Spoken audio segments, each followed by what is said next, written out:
This episode is brought to you by Progressive Insurance.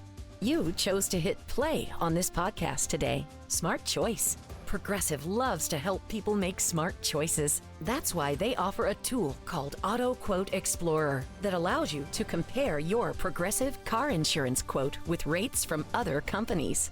So you save time on the research and can enjoy savings when you choose the best rate for you. Give it a try after this episode at progressive.com. Progressive Casualty Insurance Company and Affiliates. Not available in all states or situations. Prices vary based on how you buy.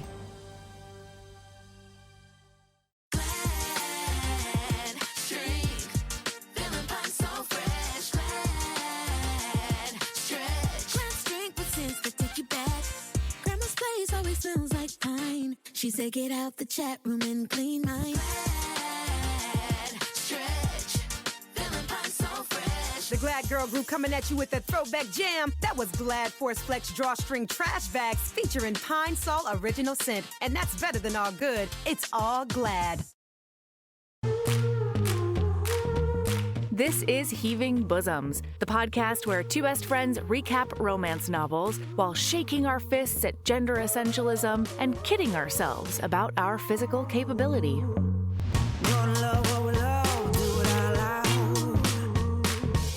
Stack our shelves with the clinches out. Shout it from the rooftop, can you hear the sound? Yeah. Live your best life, love it out loud. Love it out loud. Hey HBs, welcome back! And Merry Christmas Eve to all those who celebrate. We were craving some shenanigans and malarkey, and our Patreon community delivered with their holiday recs. Yesterday, we had finger bangs in coat closets and pathetic blanket vulvas. And today, we've got some streaking, obstacle course goodness, and physics-defying sexy times. Get ready, because we're recapping The Navy SEAL's Christmas Bride by Cora Seton. Here we go.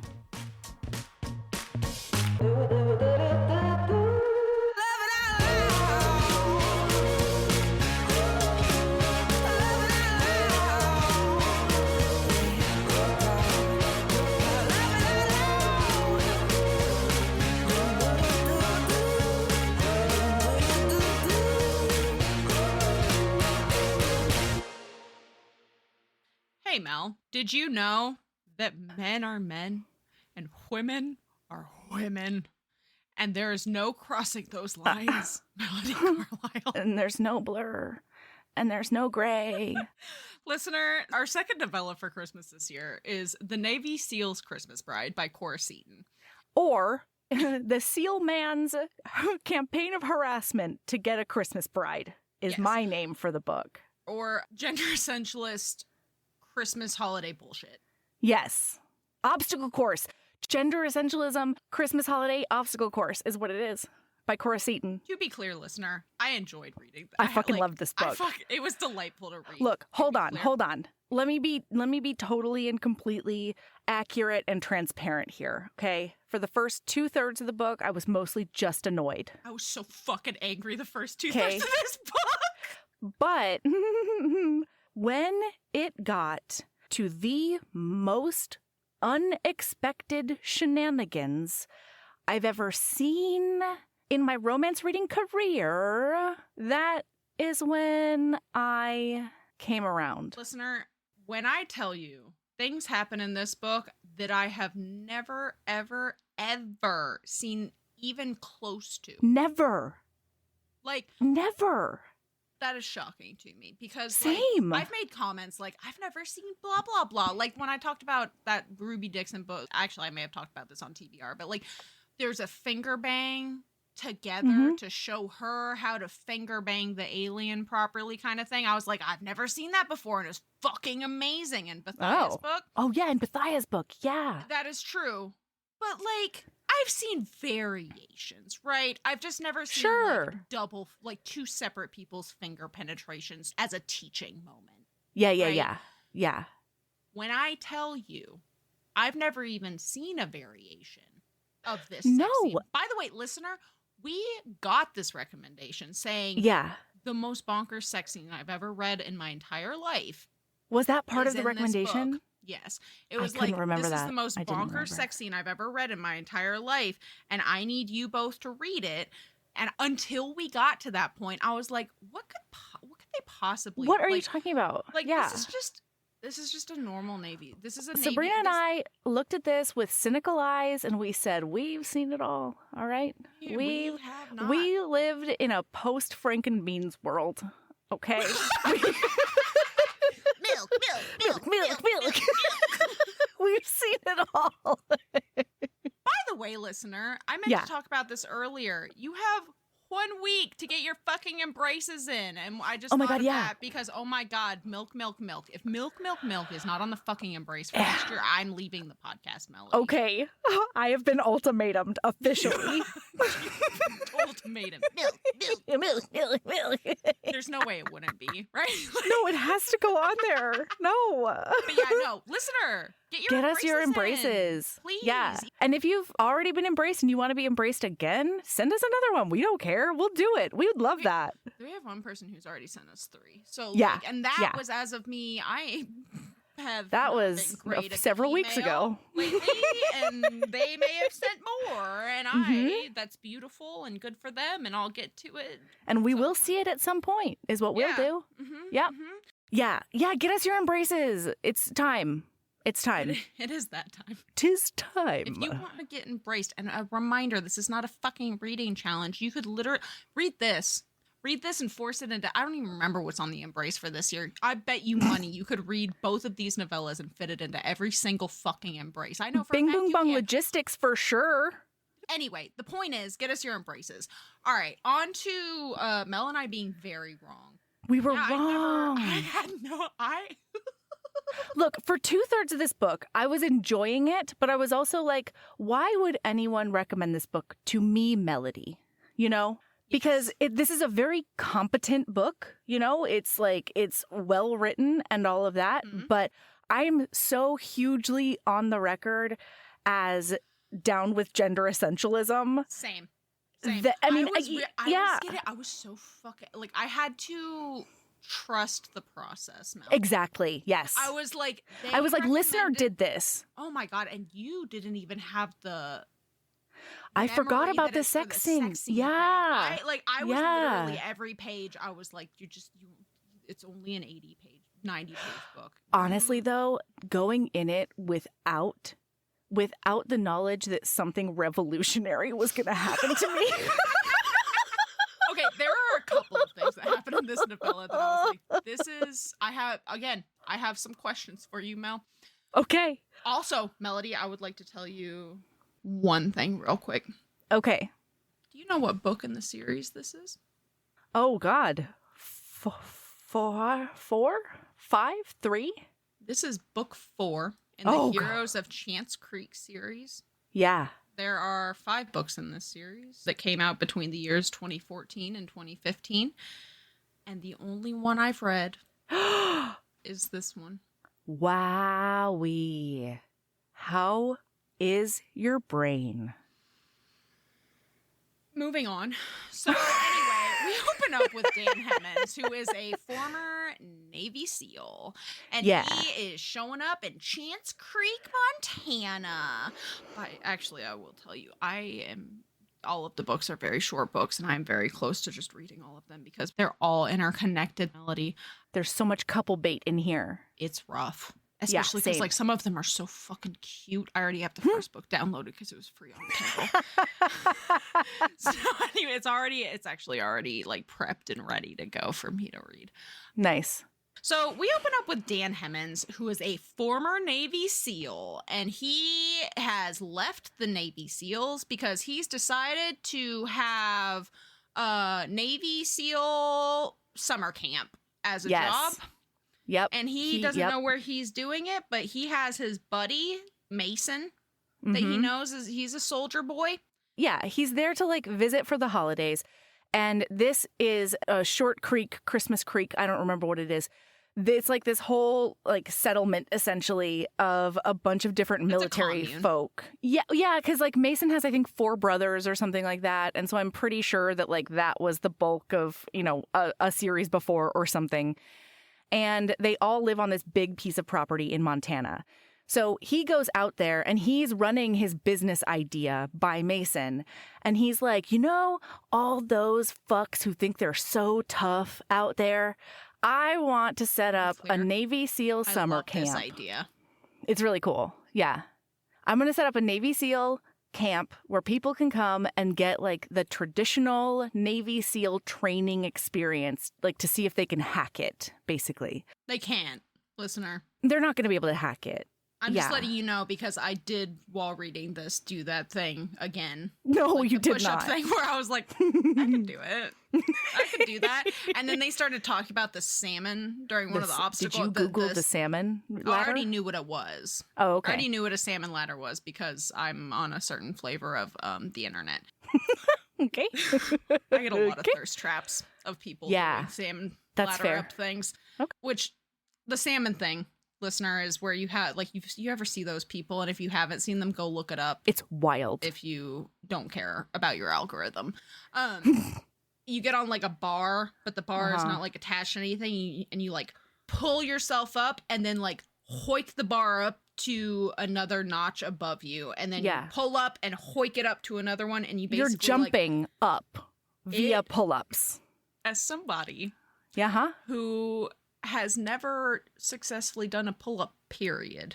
Not even a modified pull-up. Like, I've never successfully done a pull-up, period. I was like, it can't be that hard. Okay, that's delusional. Sabrina, you did CrossFit Monday through Friday for 3 months in a row, and you still did not successfully do a pull-up. I'm going to need you to sit the fuck down. Okay. Actually, this is one of the reasons that I'm not like super discouraging Valor in her monkey bars obsession, because it's wild the difference between the beginning of the school year and now. Her upper body and like core strength it's wild how much it's improved. Yeah, listener, this is too late for all of us, but I could do pull-ups when I was a child. I don't know that I ever could. Oh, I was a little beast. I would. Okay. I should have been a little gymnast as a child. You know that presidential fitness test that they made you do in high school, where they were like, I couldn't do a pull-up by then. A pull-up. Okay. Yeah, I couldn't either. No, okay. I'm talking about like when I was like 5. I have very vivid memories of being at the jungle gym and like pulling myself up and then like clambering up on top of things. I was a little cool. Parkour queen. Nice. But never in a million years could I. I'd also get height fright just standing on top of that bar, so like I would never. But anyway. Yeah. Okay, so he's there and he's like looking for investors or like partners for this thing, and he's like, Mason, do you think you might be interested? And he's like, I am super not, but he's just straight up like, I'm actually not. Nah, but we've got somebody else visiting. Sergeant Sarah Metlin is coming, and I think you're really gonna like her. And he's like, a woman? Yeah. And he's like, yeah, she was in the army, or is in the army. And he's like, she's just a soldier. Soldier. Please. She's a woman and just a soldier? Come on. And Mason's like, keep an open mind because Sarah's a beast, is essentially what he says. And Dan just cannot imagine it. Like, there is not a world in which a woman like that could exist because women are women and men are men, period, the end. Yeah, and then we get that reinforced because we do see her point of view, and she's thinking about how she's been shit on her whole life by her family, by her career, all of these things for being a woman. She literally says it wasn't that because all of her brothers are also military, but they're like special forces. They're like SEALs, they're Rangers, they're the other ones. And she thinks to herself, it wasn't that her family didn't love her. They did. But men were men and women were women in the Metlin household. Men served their country and women served their men. Yikes. Sarah had broken all the rules. And this was my first inkling that I was gonna struggle with some things. You were gonna be real mad. Yeah. I was gonna get real mad. Look, this lady has such a giant chip that we didn't find this out in the book, but she really only has one shoulder. She does all of these obstacle courses with just one shoulder because of that giant chip in the other one. What? Are you saying that the chip is so big that she's missing a shoulder? Yeah, that's what I said. Yeah. When I thought about that, I was thinking that there was a good 75% chance that you would not. You would not follow me down that road. I did not follow you down that road. You were alone, frankly, Melody. But that's okay. Still very funny to me. Because I go off on my own quite often in pod hashtag Titanic. So anyway. So she shows up and immediately she and Dan start bantering because, okay, also, this was weird to me because she like gets out of the cab or whatever and literally every single human that's in the house comes out to the front porch and like down the steps to greet her. And that seemed really intense to me. Unnecessary? I don't know any of these people. Yeah. Like, what's Dan doing out there? He's not hosting. What are you doing out there? So from her point of view, I'd be like, why are all these people out here? From my point of view, if I was those people, I would absolutely be on that porch. Who's the new person? Maybe. Yeah. I would meerkat the shit out of it. But as like the arrivee, get fucked. Go away, please. My That's God. very Give intimidating. Me 30 seconds to breathe, bud. Yeah, I've been on a flight all day. Anyway, so they introduce her to everyone, and Dan is like, oh yeah, Sarah Metlin, huh? And she's like, yeah. And he's like, well, I'm Navy SEAL. She's like, okay. I'm in the Army. By the way, before any word leaves his mouth, she's like, I've never seen a more handsome man. Right. He is the sexiest man I've ever seen in my entire fucking life. That's right. And then he opens his mouth, listener. Oof.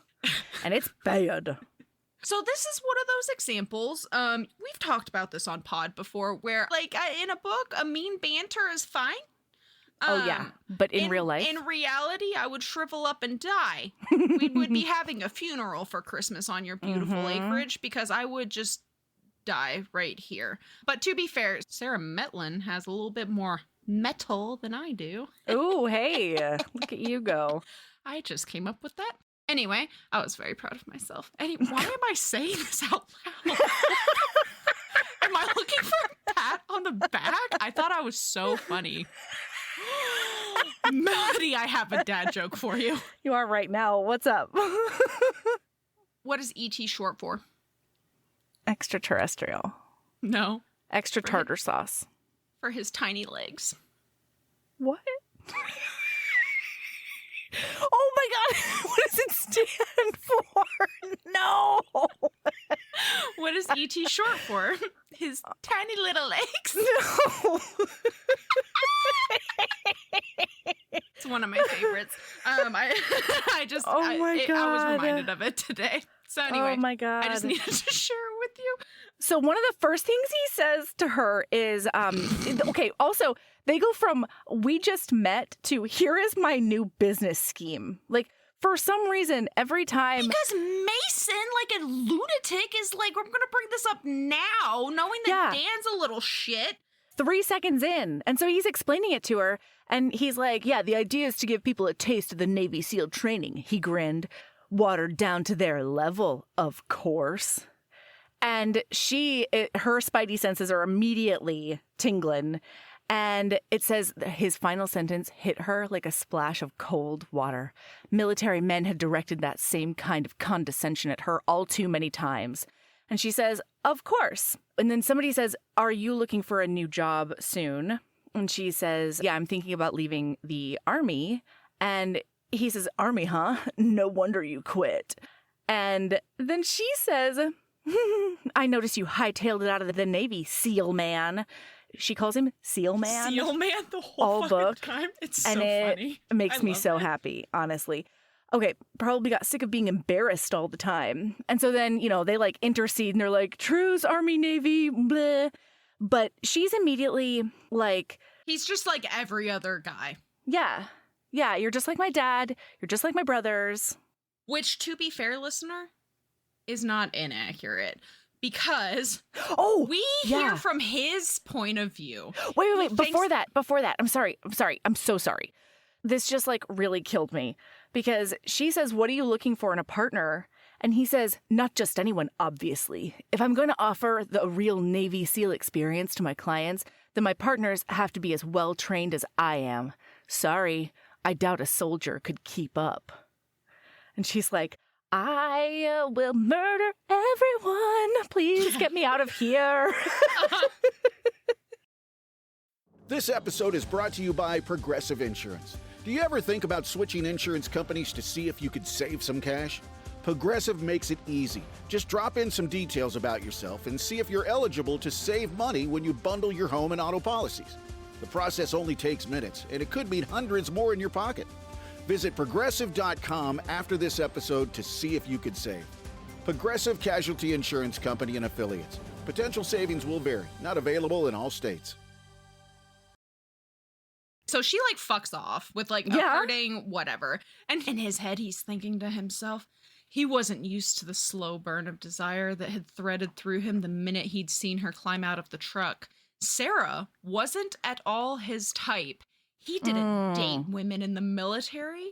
He preferred civilians. They were softer, more generous with their praise, more in awe of his status. Oh my God. Female soldiers brooked no nonsense and were more likely to compete with him than worship him. Dan got enough competition from the men he served with. He figured he could use a little coddling when the work was done. Okay, this is a thing though, right? Like, I didn't know this until a recent season of Love is Blind, but one of the couples, he was like, "I just need to be like babied a little. Like, I just want to be like a baby when I'm at home. Like, I just want to be." And she was like, "Yeah, come here. I'm gonna rub your hair when you're in my lap, and like I'll care for you, and I'll do all the bullshit." Yeah, and this idea that like, I don't know. I'm not into it. If it's like a kink, that's one thing. So I like being babied. I like being ta-ta'd. Snuggle me up. Give me my stuff. Like pet my hair, cuddle, all of these things. But I would never, ever say the words out loud. I just want to be, cuddled when I get home. I just want to be baby. I just want to be baby. Yeah. Like I will, however, say like, I want to be BB. But that is BBY. It's very different from baby. It's okay. It's a deep internet. I'm sure. I wish I hadn't said that out loud because you had the exact response that all of my friends did at one point when I said it out loud, and I've never felt more shamed in my life. I don't feel shamed. I just yeah. Well, it is like I like being babied in the sense that like I like being cared for. Right. I like caring for other people. But, like, there's a difference between that and setting up a dynamic with your romantic partner that, like, when we're in the house, you're mommy and I'm baby. If it's a kink, that's different to me. But if it's just, like, a lifestyle thing, like, I'm going to need a partner. Well, it's this whole idea of, like, it reminds me of weaponized incompetence. Yeah. Yes. It's this whole idea of, like, you're going to take care of me kind of thing, which, like, I already wasn't a fan of that. And after being in a situation where I was caretaker. Right. Not by choice. Yeah. Like, my God, if a potential partner looked me dead in my beautiful face. And said, when I get home, I deserve to be babied. You have to These baby boots me. Are made for walking. And that's just what they'll do. One of these days. I'm gone. These boots are gonna kick your ass on out. Yeah. Yeah, for sure. If you want to be babied, you're gonna have to hire your own people to do that. Yeah. I'm so sorry. That's not what I'm... I will love you. I will care for you, but I am not your mother. Yes, exactly. That's my thing. That's what it is. Anyway, yeah. So Dan wants to be coddled when he gets home. Which, like, mood, but why are you saying it? Like, she's not your mom, bud. Okay. Well, and also, in what work? I mean, this is it, right? It's like, A woman has to be a woman and a man has to be a man. And if a woman is doing anything that is akin to the man realm, then she cannot be a sufficient woman for him. Yeah, what's it called? The whole movement going on right now? That's Tradwife? Yeah, that shit. Yeah. Like, yeah. And also, like, let's be real. It's not fucking realistic, bud.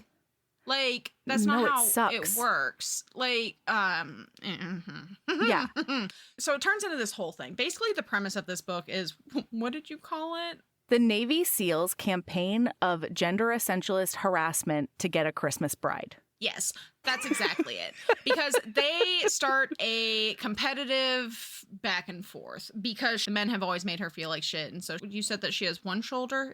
Is that how you phrased it? Yeah, she's got a giant chip on her shoulder and she has something to prove. Yeah, so our one-shouldered lady, they decide they're doing this obstacle course thing that is on this land. Look, the Mason Man family has a historic American Ninja Warrior obstacle course that their dad built when they were small and made them like run it and like race on it and stuff. They're two identical tracks.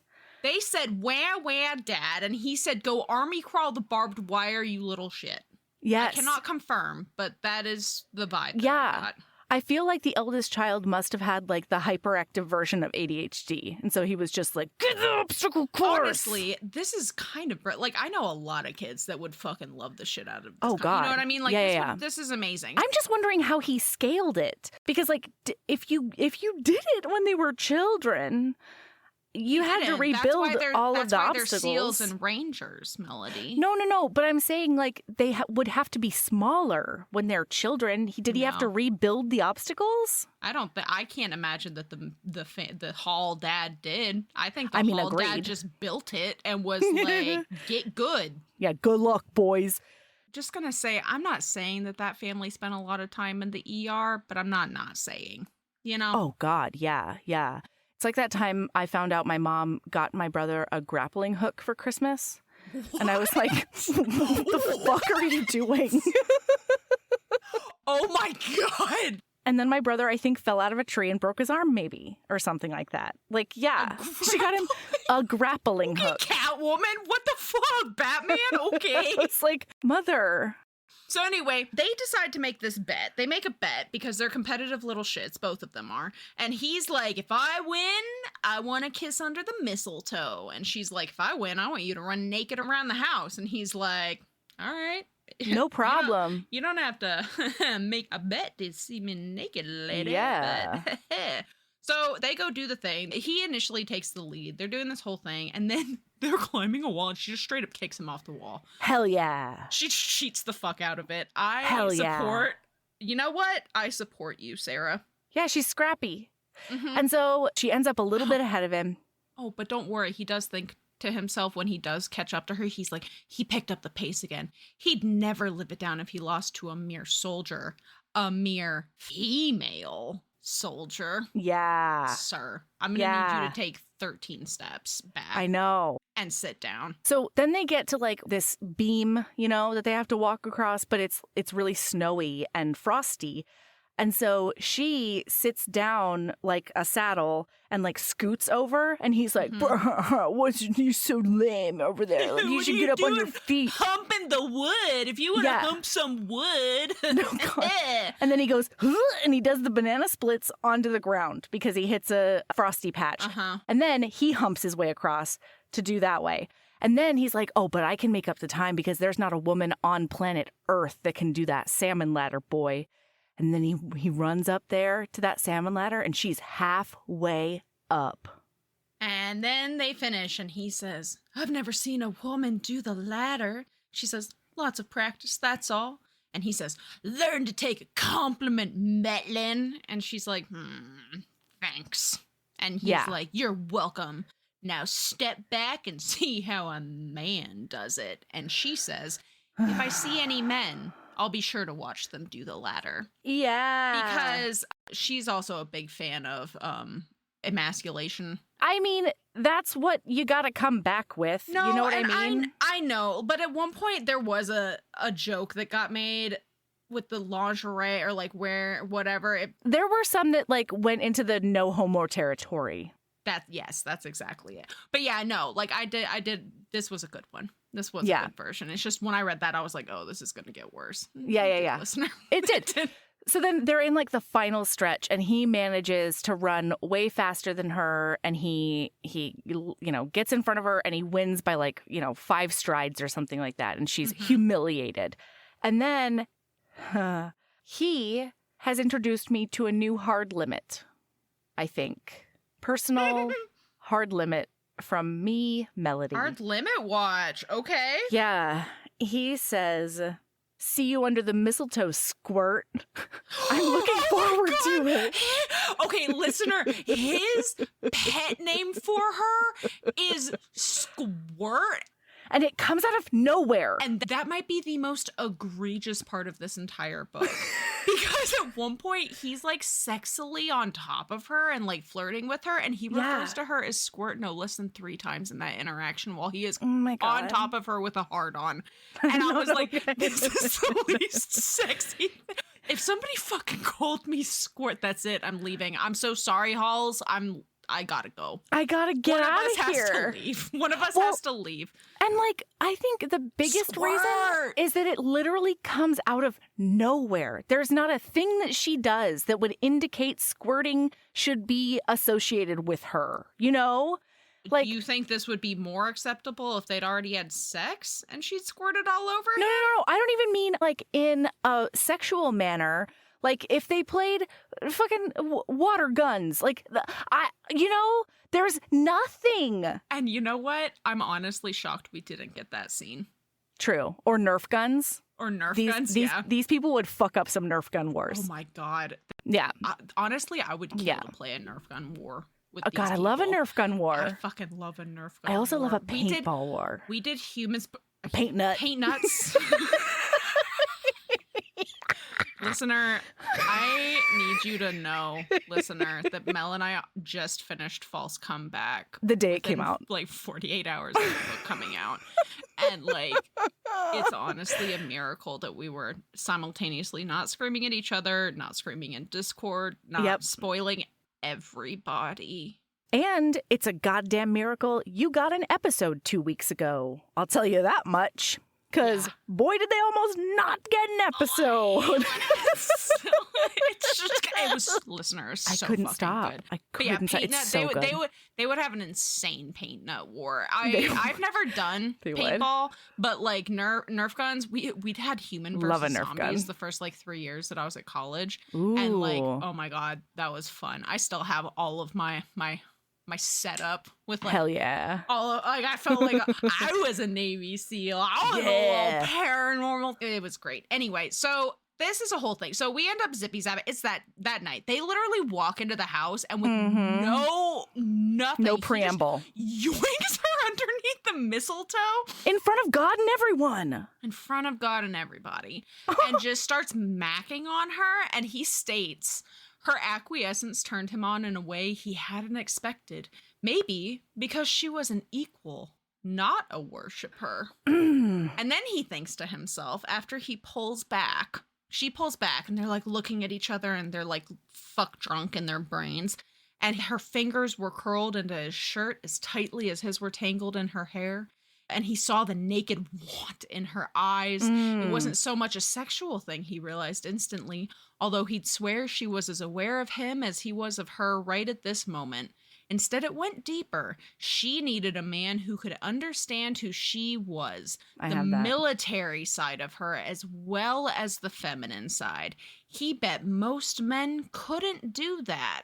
And I was like, wow, dude, that's super duper insightful. And then he promptly does nothing but tug on her pigtails in the playground the rest of the and make her feel book. Fucking awful about herself. And like she has to prove everything to him. And then this killed me because he pulls away and she's like, okay, no more kissing. And he kisses her in anyway. And then she Krav Maga's his ass to the ground. And she's like, I'm a black belt in Krav Maga. This was so funny. I'm sorry. This was hilarious. And then he gets up before she could react. He grabbed her. Wait, can I?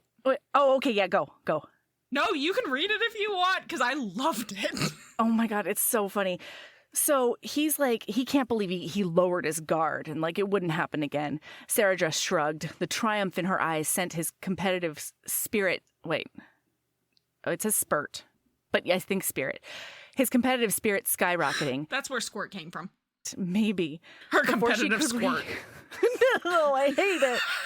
Before she could react, he grabbed her, kissed her again, a thorough, hungry kiss, then let go, dumping her to the floor. And then he looks at her and he says, black belt in making out, and left the room. Fucking mic drops her. She's the mic. Yep. Yeah. Black belt in making out. Black belt making Hilarious. out. This was when I was like, oh yeah. Oh yeah. Hilarious. You know what? Gender essentialist, and I'm here for it. I'm so sorry. Listen, I'm here. I'm at the table. I'm at the table, listener. So then the next day, because he has decided that the way he is going to win this woman is tugging on her pigtails on the playground. And he says, let's do a cross-country snowshoe race. And so they decide on a 2.5 mile trek, and whoever wins, yada, yada, yada, they start. Yeah. And she's like, I'm just going to do my pace. Well, and she's talking to her bestie, Reagan, and she's like, if you don't like him, just stay away from him. It's a big ranch. And Reagan goes, this isn't about like or dislike. This is about honor. Honor. And I saw Zuko. Yes. Zuko. Yes. I literally I cannot read a character being like, it's honor without him being like, honor. Like, yes. Avatar changed me. Yeah.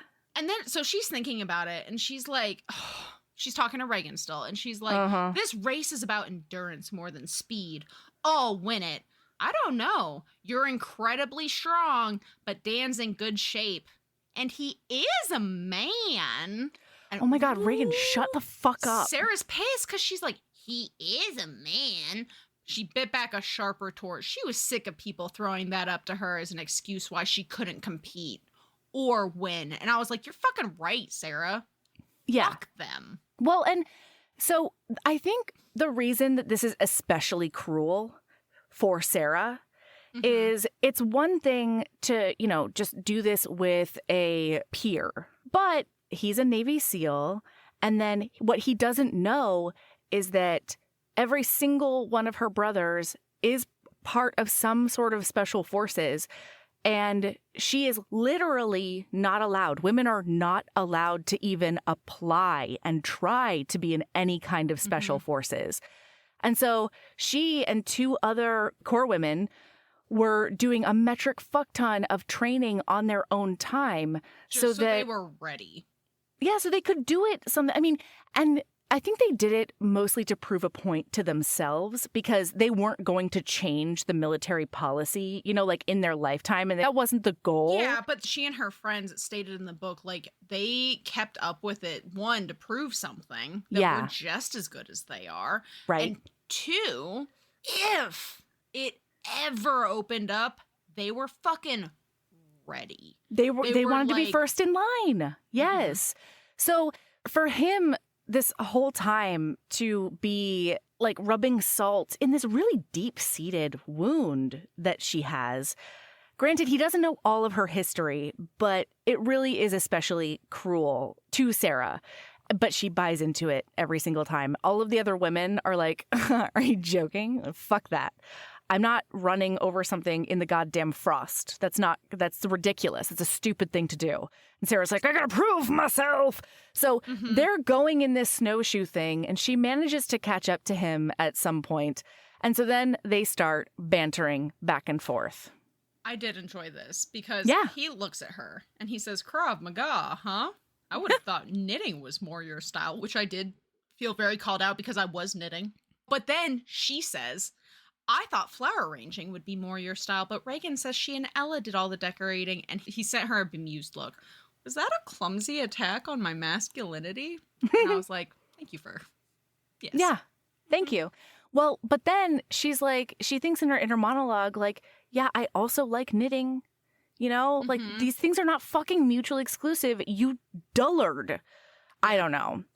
Yeah. So then after that, oh God, I just went past a page where he said, "Ready, squirt," and I died inside again. I shriveled There's up. also, while they're walking through all of this, he's thinking about how much he actually does really like her. And he's like, man, I like that she has a sense of humor and that she appreciates my sense of humor because, like, as much as she's annoyed by a lot of things, she is giving it just as good as she's getting. Like, this is a thing that she has been doing her whole life, right? Yes. Like, and so, like, that's not actually the issue. Melody and I would crawl into a hole and die, but, like, Sarah, like, she can give as good as she gets. Mm-hmm. And so he told herself it was because Sarah Mellon posed a real challenge. She wasn't soft and sweet like the women he usually dated. He couldn't flex a muscle and sweep her into bed. Right. Normally, he'd turn on the charm, show off his muscles, brag a little bit, just a little, mind you, about his time in the service. None of that would work with Sarah, though. She'd ignore his charm, show off her own muscles, and brag about her Krav Maga training. And I was like, she fucking would, dude. And you think it's sexy. And you're love it. You're so confused as to why your penis responds to this. Mm-hmm. Like, he's so confused. Yeah. This episode is brought to you by Progressive Insurance. You chose to hit play on this podcast today. Smart choice. Progressive loves to help people make smart choices. That's why they offer a tool called Auto Quote Explorer that allows you to compare your Progressive car insurance quote with rates from other companies. So you save time on the research and can enjoy savings when you choose the best rate for you. Give it a try after this episode at Progressive.com. Progressive Casualty Insurance Company and Affiliates. Not available in all states or situations. Prices vary based on how you buy. So then they do like bantering. He ends up like tackling her into the snow. And then as they're finishing up the race, she gets quite a bit ahead of him. And one of the reasons is because he's like sort of in his head for a while. Yeah. And then he realizes like, oh shit, she's like right there. She's going to get to the finish line before me. He puts on a metric fuck ton of speed and he manages, Super importantly. Yeah. He does put on a metric fuck ton of speed. He does end up winning. But before they get there, he makes a comment about her being beautiful while they're on this trek. Oh, yes. And she stops. She goes dead stopped. And Yeah. he's like, what the hell? Why'd you stop? And she's like, because the only people who've ever called me beautiful are the assholes who want to get in my pants so they can say that they've bagged me. They're so threatened by my capabilities, afraid they can't beat me head to head athletically, that they need to prove they can master me in the sack. Is that what this is about, Hemmons? Do you feel the need to fuck me so that you can assure your inner man-child that you're still really all that? And he's like shocked. And he's like whoa, dead silent. Whoa, he doesn't Nelly. have any idea what to say to her because like, that's not what he's trying to do at all. He's starting to realize that she is an equal that he could see spending the rest of his life with. Except he doesn't. And No, that's the issue with this fucking book. He it says thinks. out loud. Yeah, he thinks in his mind, I see her as an equal. And then all of his actions and all of his words out loud to Say her the exact opposite. just belittle her all the time. And she says to him, because he's dead silent, she says, just like I thought. You're the same as every other asshole out there. Well, heads up, hero. I'm not impressed by your Navy SEAL status. If I was allowed to try, I'd pass every test they could throw at me. And I'm not impressed by your superhero looks. I care about character, kindness, and honor. Yes. Far more than I care about muscles. I'm not looking to be your holiday fling. The next time I get involved with a man, it will be for the long haul. So just forget about me, would you? Just leave me alone. Like, she's hit it. She's like, all right, I'm done with the pigtail pulling. Like, get fucked. I am not another notch on your bedpost. I'm not somebody you can bag and be like, yeah, I got the badass army bitch. Like, get fucked, dude. And he thinks to himself, there was pain behind those words, real pain. Some asshole had hurt Sarah. He was sure of it. And her inability to try out for the SEALs, or rather the Special Forces in her case, must have hurt her even more. No shit, dude. And then he proceeds to just carry on in the same way that he already has. He's such a little shit. Yeah, so he wins by like 3 inches. Like, he gets his hand on the finish line and then she immediately puts her hand there. It's like bang bang. It's so close. And like, she's really honestly upset, you know? And then he looks at her and he says, "That was awfully close," he said. Sarah turned toward him in surprise. Had she thought he'd deny it? "Never seen a woman move like that. I'm impressed." He held a hand out to her. "Good race." And now, here's my problem with Sarah.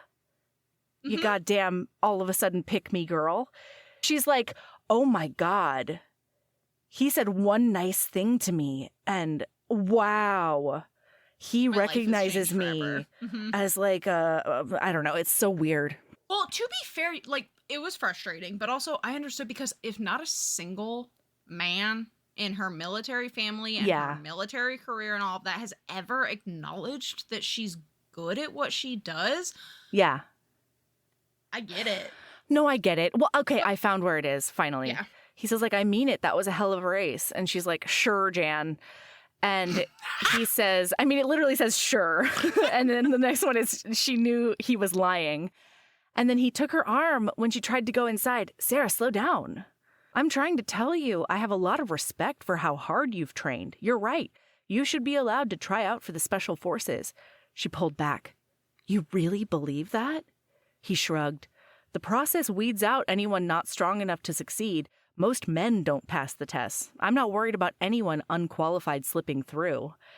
And then he mansplains why women are not allowed in the special forces. And it's because every member, there can't be a weak link in the chain, essentially. Yeah. And she's like, "Go fuck yourself. Everybody brings their own strengths." So he ends up, everybody has left, and she's super relieved that he didn't embarrass her by, like, taking his first kiss in the moment with everybody staring while she has failed epically again, and her life is over because she lost a thingamabob in the snow. She has, oh my God, she has disappointed G.I. Janes everywhere, you know? She's a failure of a person. She deserves to do nothing. She deserves to freeze to death out here. Absolutely. So after everyone's gone, though, they do have a super duper hot kiss that both of them are like super into it, and she doesn't want it to end. And he's like, "We're going to save the second one for later, baby." And she's like, "Ooh, get that anticipation." And now it's time for the next freaking competition where they're doing a shoot 'em out, and she wins because she's a bad bitch with a gun. And the thing was if he won, he got 3 kisses. And if she won, he had to do 3 laps around the house naked. And this was fucking hilarious to me because all of the wives and all of the husbands are out there. And he's about getting ready to strip down. And then I just need to read you this. Please. "I can't believe you're going to ogle another man when you've got this to look forward to tonight," Mason called from the doorway where the rest of the men had gathered. "I won't look much," Regan said. "It's your fault for inviting the streaker to stay with us." "It's Sarah's fault for winning that damned bet," Austin said. "Ella, get inside." "I'm just here in solidarity with Sarah," Ella said with a wink. "You better not ogle him. If Dan's the only one naked, then he's my only choice for ogling." "The hell you say?" Austin burst out of the house and unbuttoned his shirt as he clattered down the front steps. "What are you doing?" Ella leaned over the railing. "Running with Dan so you'll keep your eyes where they're meant to be. On me." Ella laughed. "If you run naked around the hall, I will definitely ogle you, honey." "Well, hell," Mason said. "I guess that means I better join them." He raced down the steps too, followed by Zane, John, and Rafe. "Run, baby, run!" Storm hollered at Zane. And then it turns into all of the men are butt-ass naked running around the house, right? And the women are literally running through the house to get to the back door to watch them, and then to the front of the house, and then the men start doing like cartwheels and handstands and back flips to show off for them. All I could see was like that scene in any boat movie where like they're in a storm and the boat tilts to one side and everybody goes to one side and they all run to the other side. That is all I saw when I was reading the scene, and it's hilarious. It was so fucking cute. It was adorable. It was so delightful, and I could imagine it was like 4 pages of description, and I ate up every one. It was such a good fucking 4% of this book. I loved it. Yeah. So later, Dan and Sarah are like doing their like flirty shit again, and she's like, "So you left the seals? Why?" And he's like, "Well, if you'd asked me 6 months ago, it's because the third ghost of Christmas past joined me and I realized that I could die." But now, if you asked me now, it'd be different. And she's like, well, what's different now?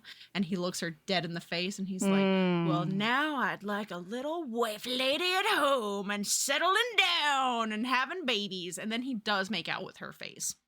Hard. So after she told him that the next person she was going to be with was going to be like serious and stuff, he has been on this like very short slide to Forever Town.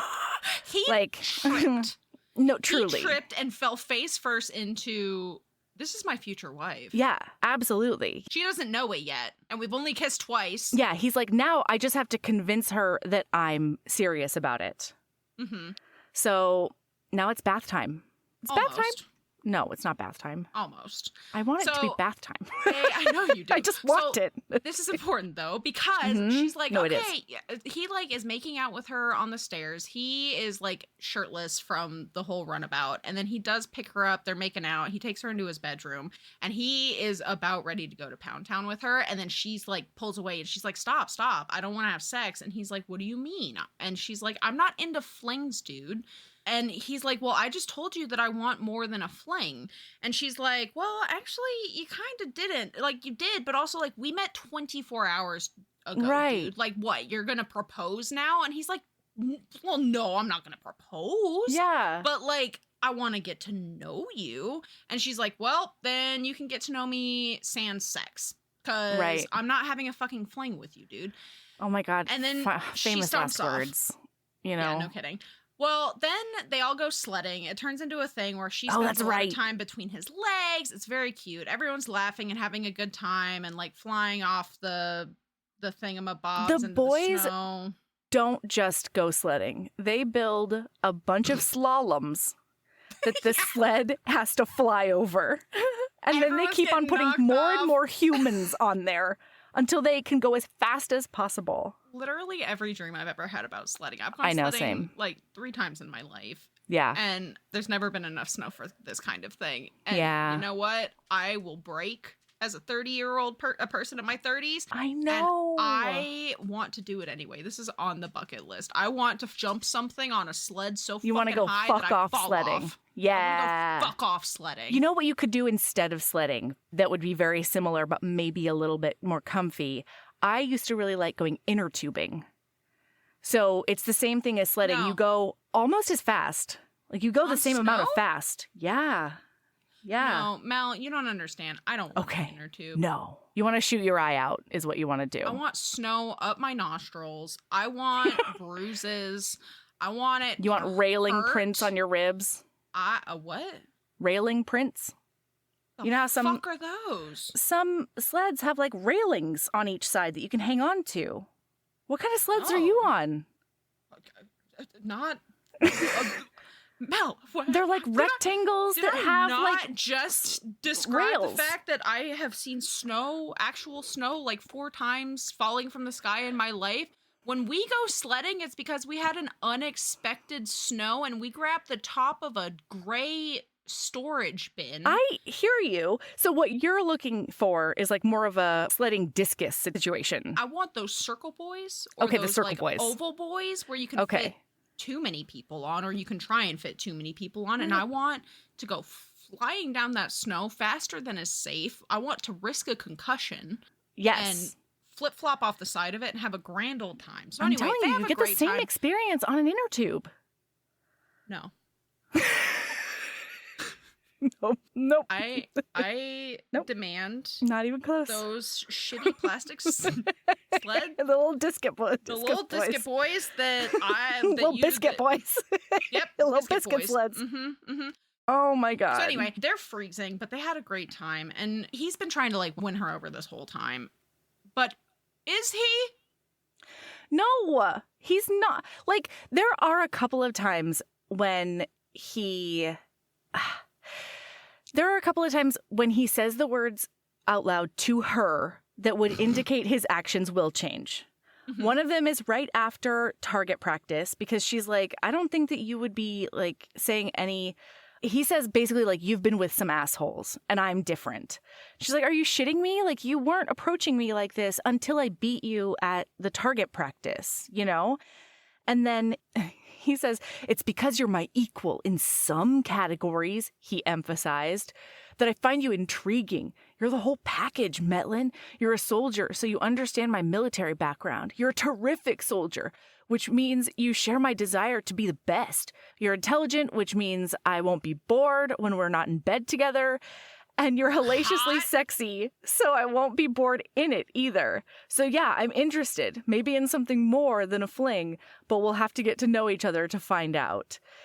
But then, none of his actions support that at all. Well, I mean, other than the wanting to get to know her for more than a fling, I guess. Well, then I'll let you take it from here because hey, everybody, it's bath time. Hey. They get back and Ooh. we have a bathtub.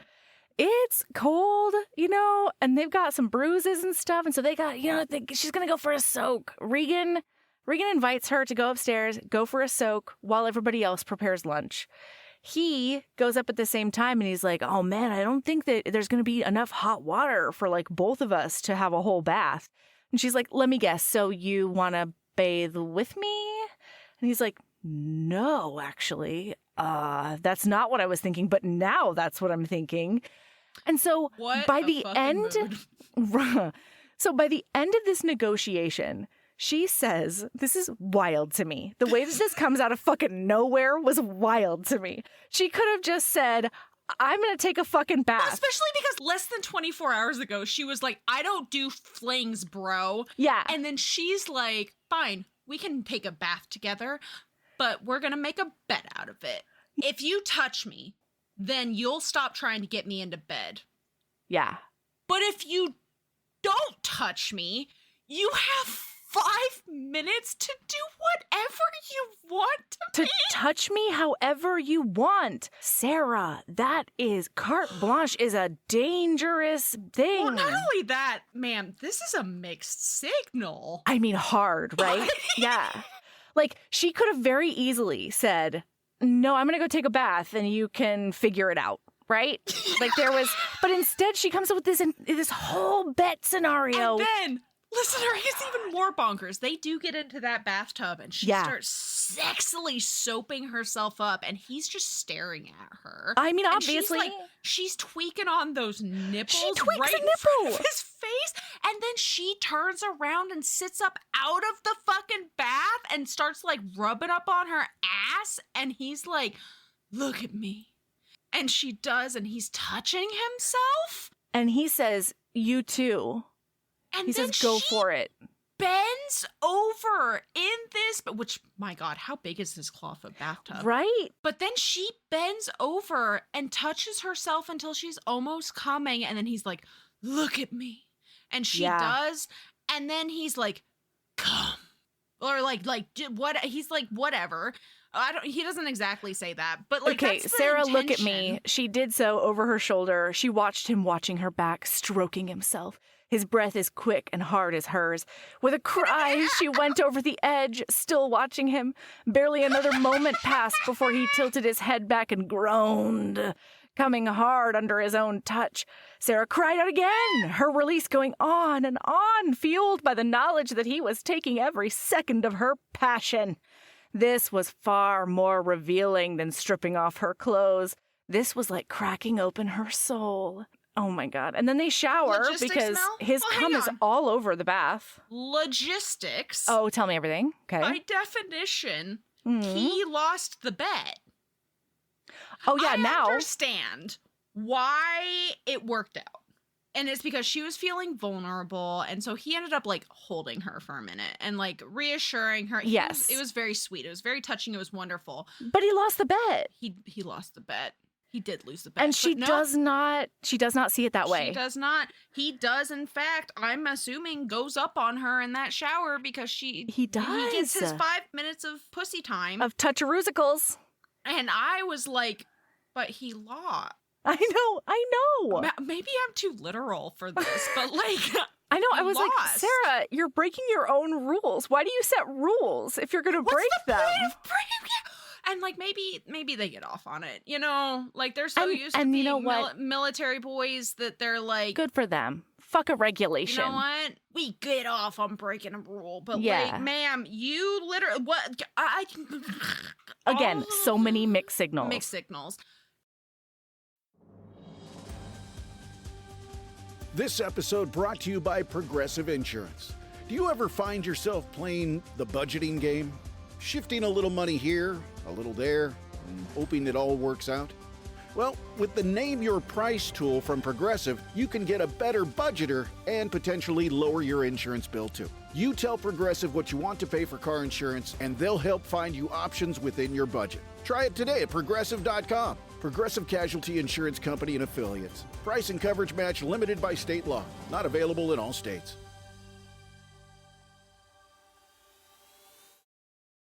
Anyway, so the next day they make one more bet, and it's like, it was hilarious because they're going to like some party thing. Wait, but first, he has a talk with Mason where he's like, how did you know that Regan was the one? And Mason's like, oh yeah, it hit me like a ton of bricks. Came out of nowhere. All of a sudden I saw her and I knew that I wanted to make her my wife, my woman. And I bet it could happen that way for you. And he's like, that is literally happening right now. If this is not already an audiobook, Melody, I need you to make Mason's audiobook, and I need you to voice him exactly. Just like that? Exactly like that. You think it'll go over well, you know, with the readers? I would like it. I would be a big fan. Yep. Yep, that makes sense. My woman. Why, my wife, my woman. He says, buddy, no man thinks he's the marrying kind until suddenly the marrying kind is all he is. If you think you could love Sarah, go for it.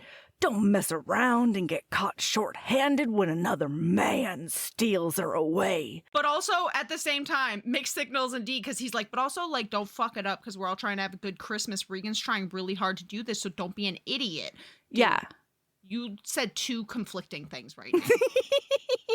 There's literally no world that he's not. This isn't an idiot situation, and also no world where it's just not going to happen. Like, Mason, you're giving him so much credit that he does not deserve.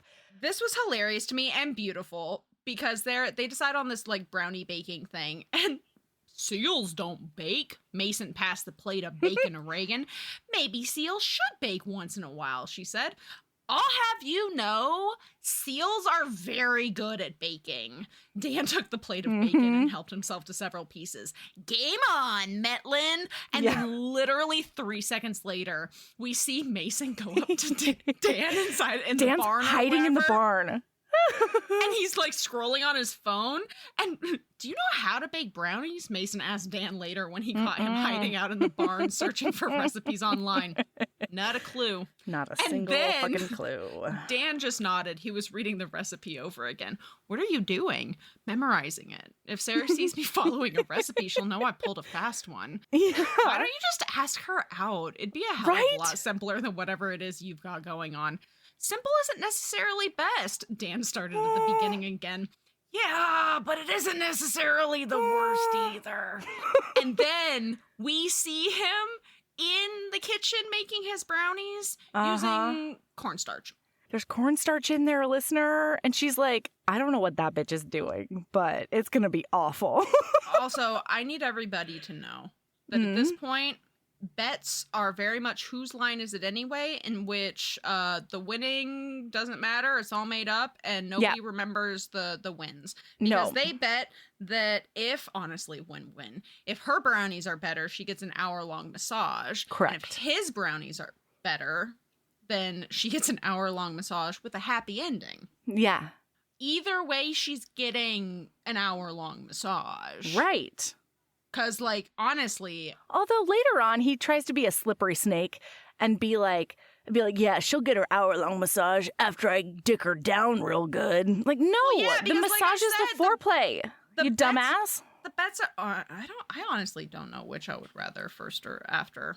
I want them to be separate things. Well, either way she wins, though, because ultimately, who gives a shit about the orgasm? She can give herself an orgasm. She can't give herself a massage. She gets That's what I'm saying. Either way.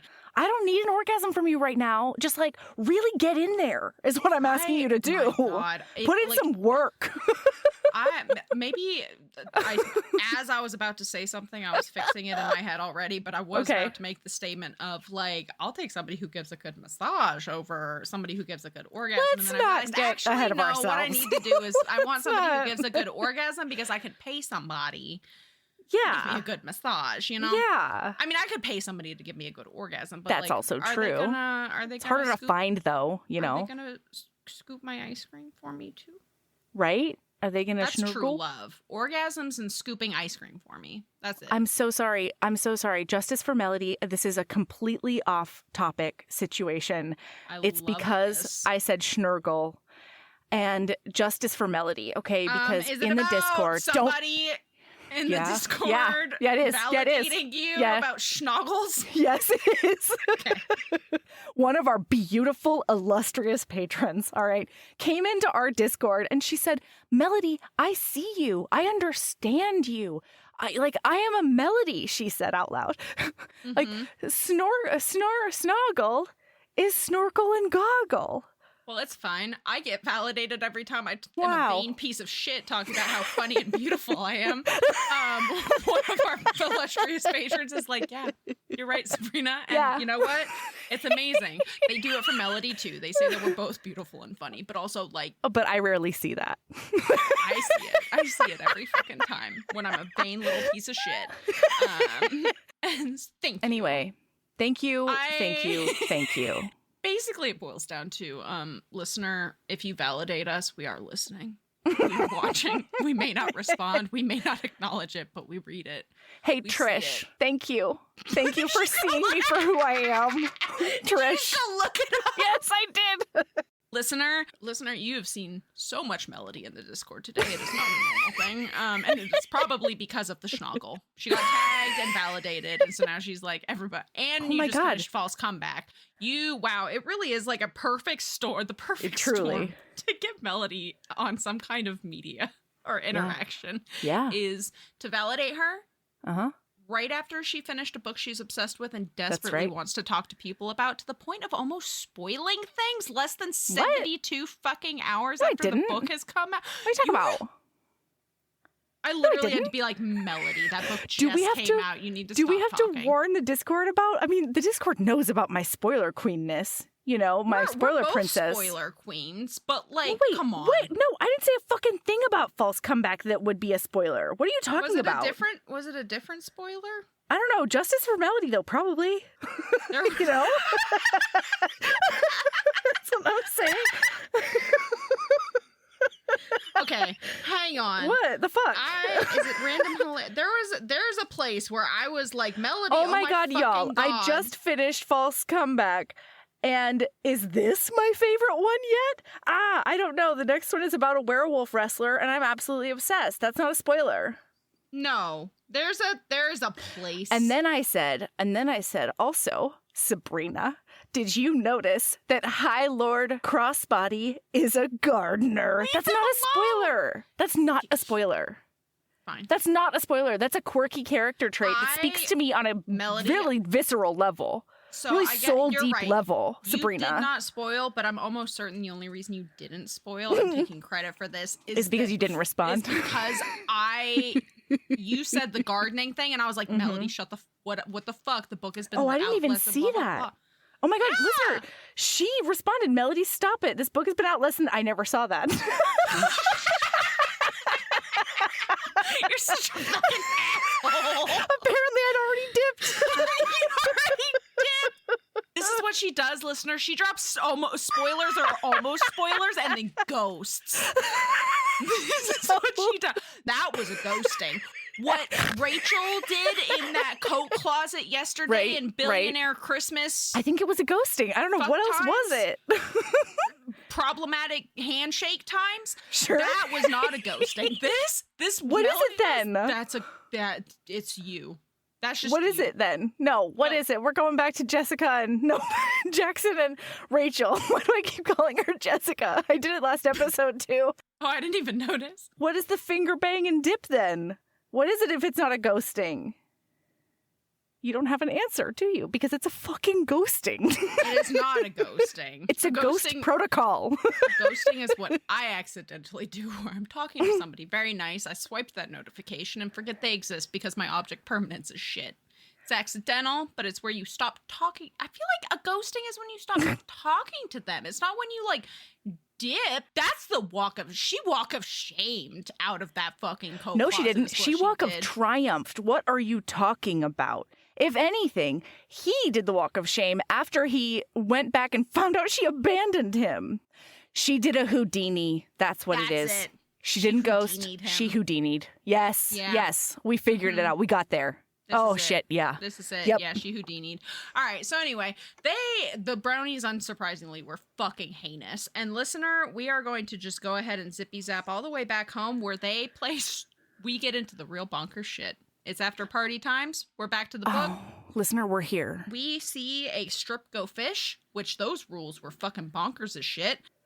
That was wild. That must have been a 33-second game, listener. Yeah. Because the rules were that if you ask for a card and you get the card, you're doing this in the wrong order. If you ask for a card and you get go fished, you have to take off an article of clothing.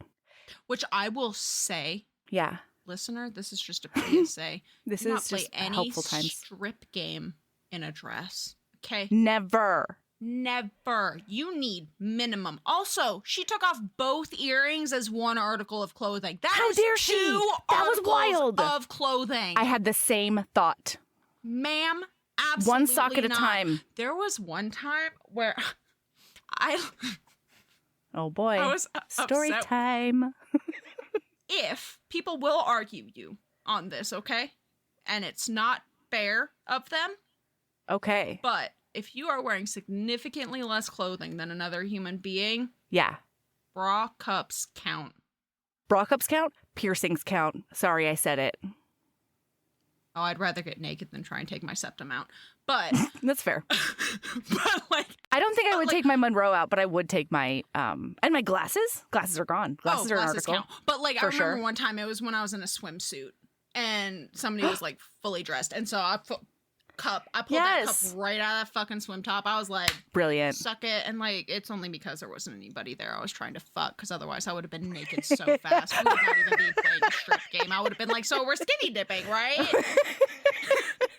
Sabrina, we're playing strip poker. And I'd be like, well, I already lost because I suck at poker. Let's get naked. Yeah, let's do strip times. But anyway, yeah, go fish. Yeah, then if you get the card, you can tell the other person to kiss you wherever you want. So Hey. they go ham, all right? They play to the mostest. Also, apparently she had the best hand in the world because she loses her dress and her earrings. Yeah. But then he starts losing so bad that this man is naked and Yeah. she is still wearing a bra. So she at one point tells him, "You're going to kiss on these tits." And he goes to town, okay? Ooh, it was wonderful. Then when he's finally naked, he goes 2 pointer fingers down and he goes right there, baby. Boy, in his head, he's like, am I like, I loved this because he's like, am I going to go for it? Yeah. Am I going to, like, I didn't get the go, or like, whatever. Am I gonna going ask to her pressure kiss? her into... Am I going to do this? And then the minute he makes his decision, he does not second guess himself. He's like, right here, lady. And just like starts waggling his dick at her. And she fucking goes for it. She crawls across that bed and she honks on that. Oh, Just she snarfs it right down. all the way down that throat. Can Yeah. you breathe, man? Yeah. And then it's sexy times, listener. And y'all, I need to set the scene. Ah, I need to thank set you. the scene. Yeah. So he's thinking, oh man, she's so soft, but also so strong and Oh. sexy. And they're both into it. And now they're he's- making out. And No, listener, he's thinking to himself, I can't believe it. It doesn't feel like I'm having sex with a man at all. What? She's so full of muscle, but boy, she's Oh, still got that TNA. Oh, Oh man, what a yeah. good reminder that this is a lady in my arms. these memories And are then- really out there. is what he's thinking to himself. Like, boy, she's got honkers. She's got a rack on her. On from both of them, and I've never felt more seen than her being like, exercise sucks. Yeah, Running for sure. sucks. And I'm like, this is a black eye bitch, i.e., yeah. she runs and she gonna give herself a black eye. I feel it, girl. Anyway, they're about to go. They're both butt-ass naked. He's on top of her. And then he pauses and he says, man, I want us to do something memorable that we'll remember for the rest of our lives. Which would tell me he's gone after this. That is what that would communicate to me. I could not believe that what she got was, we're going to think about this when we're 50. Oh, same. When Absolutely. he said that, I was like, why do you have to remember me if you're going to be here tomorrow? Yeah. Like, what's happening here? Yeah. But no, listener. He says, we've done such crazy shit over the past few days. We've done some wild physical feats. And so I feel like the first time needs to be like something gymnastic, something acrobatic. Then he gets up off the bed, and she's all in, by the way. These two somehow are made for each other. They really she's are. All in. And he looks at the wall, and she's like, I guess, yeah, sex against the wall. Sure, man. This seems kind of normal, but like, whatever. And then he looks her dead in her beautiful eyeballs. Uh-huh. And says, we should do it upside down. Against the wall, upside down. I'm going to do a handstand. And then we need to figure out what you're doing. Because he does do the handstand. He is there, hand stood against the wall. Yeah. She says, you can't do it upside down. Ever tried? No. A thought occurred to her. Have you? She didn't like that idea at all. No. Damn. In what fucking world has he done this before?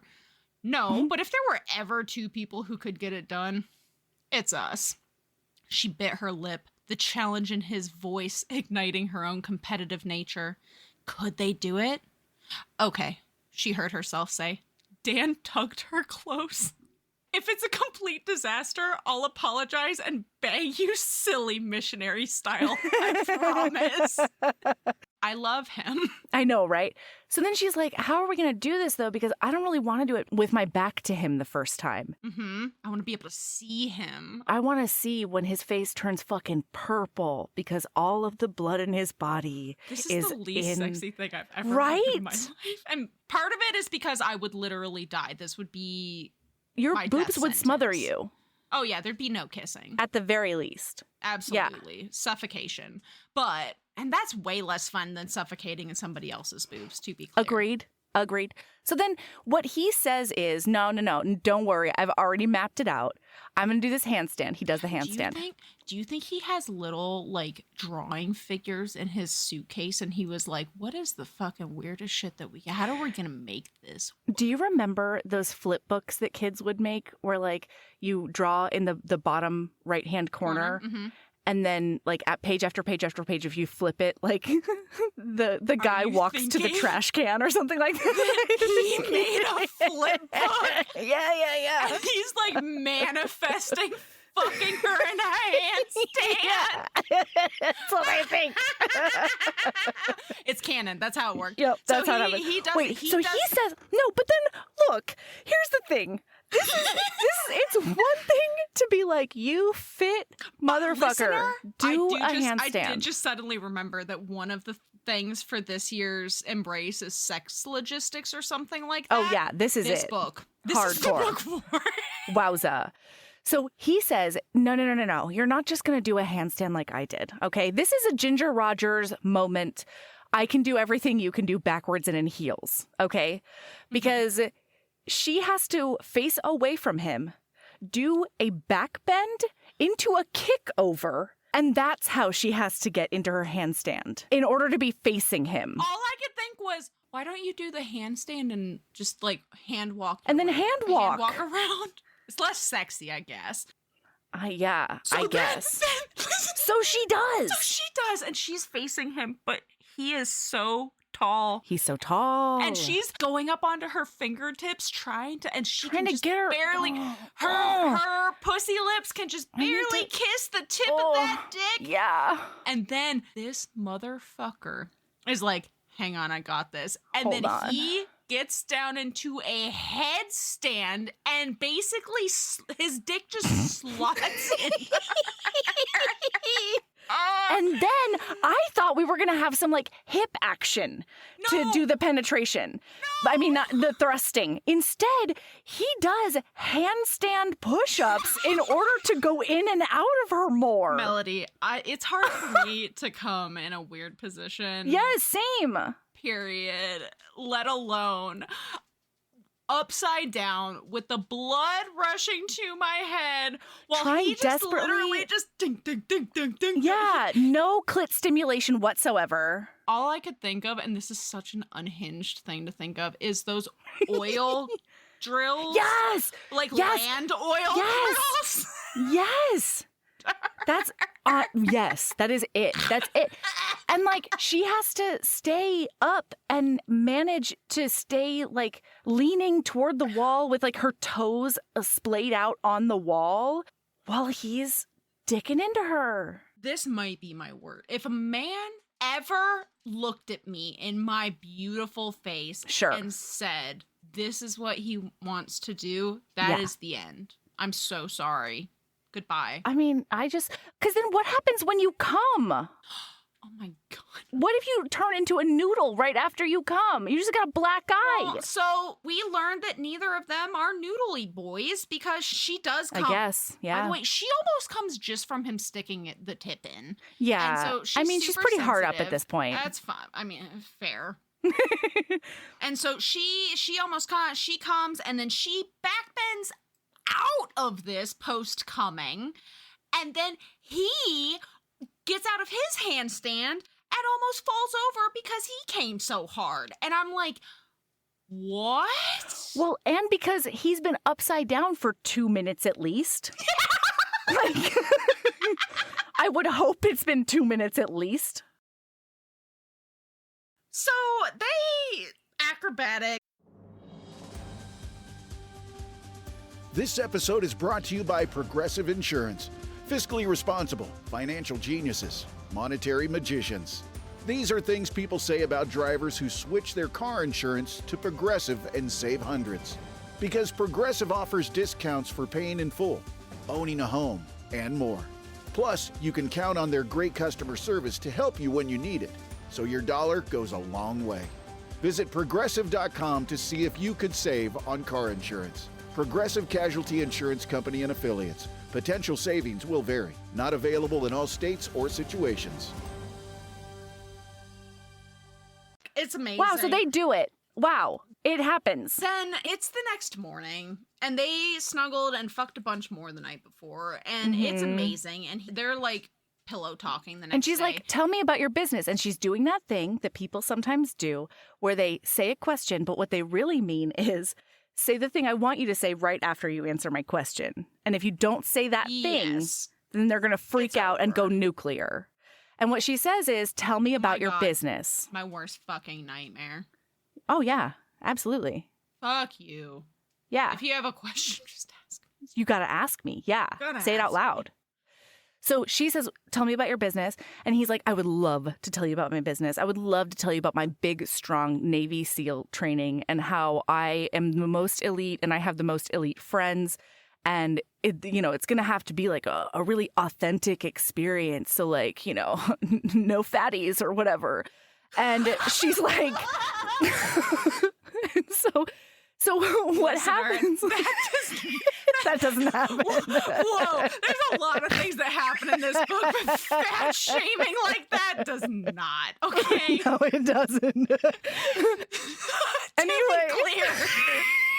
It was funny, though. It was so funny. So anyway, he is like, yeah, I'm going to see if like there are a bunch of other special forces guys. He's like, no girly girls.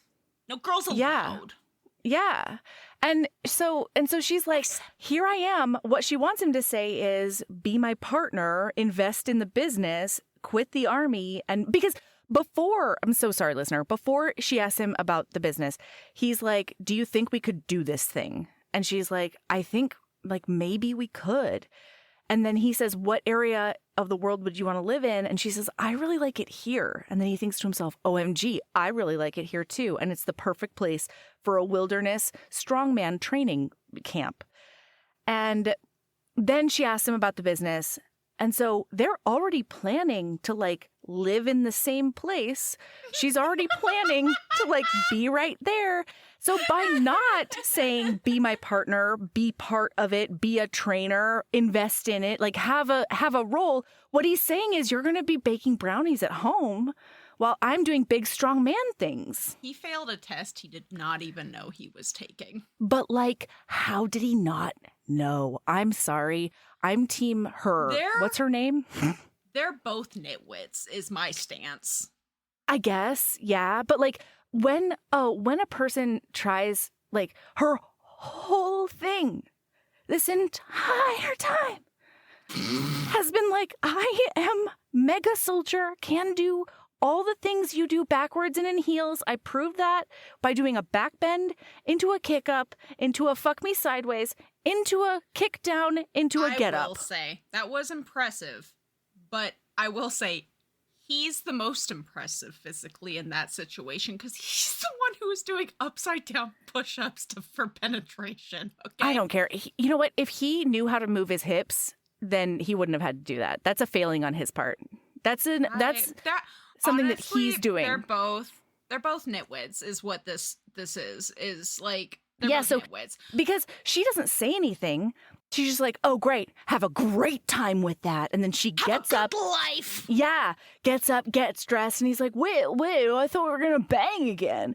And she's like, what? Yeah, I bet you'd love to bang again, but you're never going to bang me again. I'm leaving right now. I'm going to go pack. So she's blowing up everybody's Christmas. Regan is over there being like, hey, girl, what can I do? And she's like, I don't know, get my toothbrush for me? I don't give a shit, Regan, okay? She's asshole at this moment. I was like, girl. And she's not saying the thing that is the problem, even now. She's not saying Dan still doesn't see me as a person who can be his equal in this business thing. Still. He still expects me to come and like, what, be a little woman or like get a job at like a convenience store? Like, what the fuck is he thinking if I'm not training with him? And she's not saying that. She's just like, yeah, we've had sex and it was fun, but like it didn't mean anything. And he's at the door and he sees that. He hears that. And he's like, he gets so mad. She thinks it doesn't mean anything. And I'm like, now I thought I was a special boy. I was a special boy. And now she's telling me that I'm not. For days. By the way, for like 48 hours. Yeah. She has been telling you that she doesn't do flank. She doesn't want to just have sex with people. And right. He immediately was like, he hears her. He knows she's mad about something. He doesn't understand why she's mad, but he knows she's mad about something. And he overhears her bitching to her friend and saying it doesn't mean anything. And he's like, well, obviously she means that. Wow. Even though it goes against every single word she's ever said out loud to me, I have to read it literally. Dude. They're so funny. So then the people in the household, Regan and Mason, work together and they order one taxi to take both of them to the airport. This is one of the funniest things I've ever read. Agreed. They both get downstairs with their bags. Because the taxi's there. They hear it coming up the driveway. And he's like, that's my taxi for the airport. And she's like, that's my taxi for the airport. And so because they've set up this competitive dynamic between both of them, they look at each other, there's like a beat, and then they both sprint out the door. They like get stuck in the doorway because both of them are too wide with their bags. And then they're going down the stairs. This is some Looney Tunes shit. It is. It's so funny. And they race to that taxi, and it is on page that taxi driver watches them as his eyes get really big. And then they get to the door and they both slam their hand on it and they're like, I got there first. And then the taxi leaves. He's like, no, I'm out. The taxi driver is the only smart person in this whole book. It's great. The taxi driver? It means he gets very little page time. Yes. He got roughly 3 lines. And he's my favorite character. Yeah. So she decides that, like, she's walking down the road. She's going to walk to the airport now. She's so mad. She's walking to the airport. This is the tie. It's not Christmas between these two novellas. You're right. It's that they both... It's huffing away in the snow. It's huffing away in the snow to the fucking road. Yeah, to the airport. Fuck you. Yeah. I'm walking to the airport. He's trying to be like, hey, what happened? And she's like, you're a dumbass if you don't know what happened. So then he tries to stop her again, and then they full out brawl on the street. She's throwing elbows. He's trying to take her to the ground. She's Krav Magaing all over his face. He's sitting on her on the ground, and his face is bleeding from where she punched him. And he's like, we need to talk about this. And she's like, what is there to talk about? You think I'm a fucking stupid woman who's just going to sit at home and do nothing and bake cookies all day, and my brownies are great, but I'm more than that. And he's like, the fuck are you talking about? I told you I think you're an equal. She's like, well, you didn't invite me to your party, your training party. Okay. He's like, I didn't know you wanted to be a part of the training party. But also justice for this bitch, because she's justice for her. What are you talking about? What other job would I get after the military if I'm not helping you build this thing and we're like a romantic partnership and trying to build a life together, and like this is the only thing I'm good at outside of the military? I have no other skills other than brownies. Yeah, I'm not opening a fucking bakery. And backbends. Yo, she can do one of those. You know what? Here's the thing. I used to be able to do a backbend, never been able to do a kickover. That to me is the feat. I've never been able to fall into a backbend the way that she did. Like, I have to do it from the ground, but I could do a kickover. There's no way I could do it now. I would break myself if I could do the opposite. I could fall into a backbend, but I could not kick over. Anyway, okay, sorry, listener. So they brawl. And then these lunatics. He is like, I respect you so much. I admire you so... Because they're both upstanding now, right? They're both standing up and talking it out. He's still bleeding. Right. He's still like, he's thinking about getting some peas for his nutsack, but they're standing. He's like, I want nothing more than to work with you on this and be with you for the rest of my life. And then this crazy motherfucker drops to one knee. And he looks her dead in the face. And he tells her, no, I'm not proposing. But I am asking if one day when I do propose, will you say yes? What? What, sir? Fucking pardon the fuck out of me? What? What in the freshly mowed fuck? And then she says, yes. Yes, you can ask me to marry you when the time is right. Dan surged upward, lifted her into his arms, and swung her in a circle. Did you hear that? He called to the crowd on the porch. She said yes to my pre-proposal. Oh, this is wild. And then, Melody. Yeah. I have a question. Am I Please. crazy that somehow in 24 hours he did successfully find an engagement ring? Is Thank that you. what I read? Thank And he you. does propose to her the next fucking day for real? They are officially engaged? No, I think, well, listen, if you closely read the text, okay, it says, at one point he calls her his wife. Because I thought when we made that jump, I thought it was in the future. Yeah, like a year in advance, yes. It was Yeah. His heart swelled every time he remembered the look in Sarah's eyes when he pulled out the engagement ring like she'd received a present she hardly ever dared wish for. He'd have to remember that his tough-as-nails soldier wife had her tender places and make sure that he was standing strong beside her there to protect them. And then, but then it says, like, then she says, I still can't believe you mentioned marriage. Did he mention it? Or like, but are you do you have a ring? Are you is it a mention? She has a ring. Or is it a proposal? And how are you his wife? And at some point in here, it says, like, oh, it's the next day. I don't have any gifts for you, Sarah said early the following morning.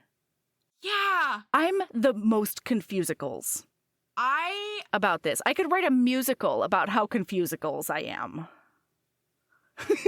She's so mad. You should see her fucking I'm not face. mad. Oh, I don't play with my heart melody. I would write a Navy SEALs Christmas Bride musical with you. Yeah. I would absolutely. Shit. I love a musical. Do say. I would perform with you. Oh yeah. Oh yeah. It is a 2-person musical. There would have to be a can line. I'm insisting upon it. I'm open to can line. I request. We both need to get in shape because Okay. I request a scene Okay. where What? we both do a handstand into No. each other, back to back. Back to back. Always sing acrobatic About- sex. While we sing about dying from blood pressure in our brains. And how the sexiest sex is the one where you feel like an oil drill in Palm Desert, Palm Springs.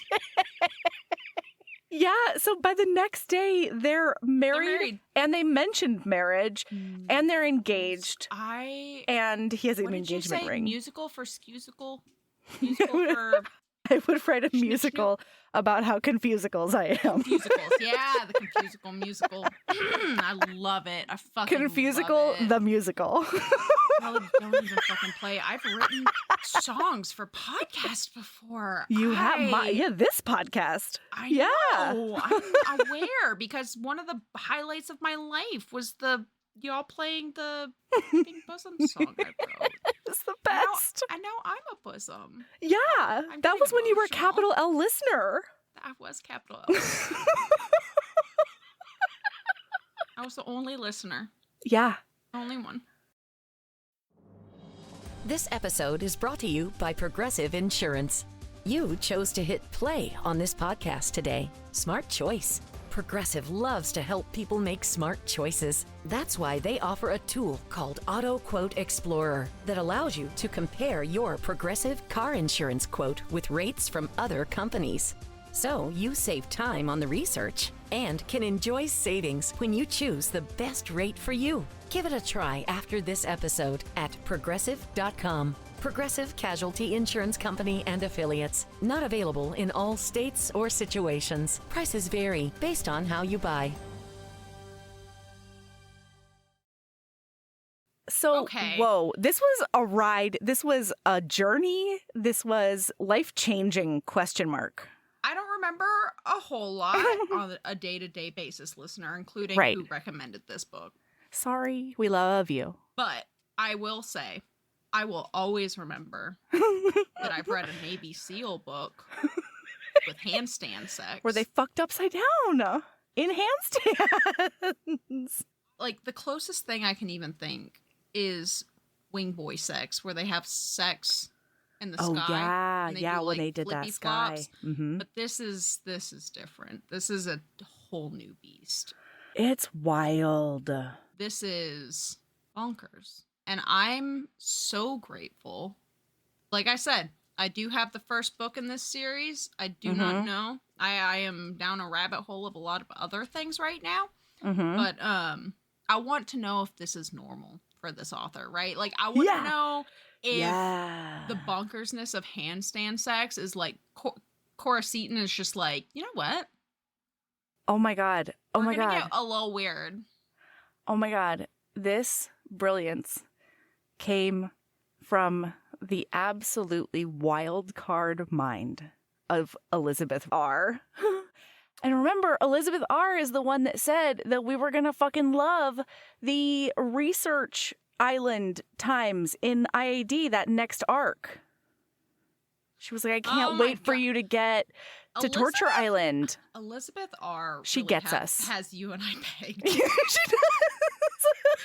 She's like, you want to know who would Wow. appreciate upside down handstand sex? Wow. And mixed signals in a bathtub. Also, naked racing. And naked racing. Yeah. And gender essentialist Yeah. bullshit that's Fucking still Elizabeth somehow R, man. delightful. The fact that we did not hate read something that, because, like, listener, we're not kidding when we say that this book is like him man, she woman. Yeah. Like, all the way through the book. That is Yeah. very, like, yes, Sarah defies some quote unquote rules in the world, blah, blah, blah. But the only way she can defy it is because she accepts it in the first place. Exactly. She thinks it's valid. Yeah. And so, like, I still loved it. I really enjoyed this book. Out of myself. I think I would reread it, and I think I would like it even more the second time because I'm certain there's some nonsense things in the beginning that's like Easter egged that I didn't catch. I bet. I'm certain of it. I may not read the rest because Cora Seton's got a hell of a back catalog, but like, sure. I think I will probably be reading the rest of this series just because like they're so short. They're like. Even the other books, they're only like 150 pages. Yeah. Like, they're short. They're shorty. They're quickie shorty babies. Yeah, they're cutie boys. I loved this so much. I loved this book. All right. Fucking delightful. All right, Sabrina, what's your lady love? I have a lady love. Yeah, go for it. Listener, sometimes you need to ignore all of your responsibilities and rearrange your space. Sometimes. Oh, I thought you were going to say something else. What? I thought you were going to say ignore read all your responsibilities and read False Comeback. False Comeback, yeah. By Lily Mayne. By the way, just for context, you can give your lady love in a second. For context, okay, yeah. Literally, Mel and I were talking about these recordings for like the two that we are doing today, right now, for this series of episodes. And she was like, I still haven't read the book, so I can't start False Comeback yet. And I was like, we can reschedule.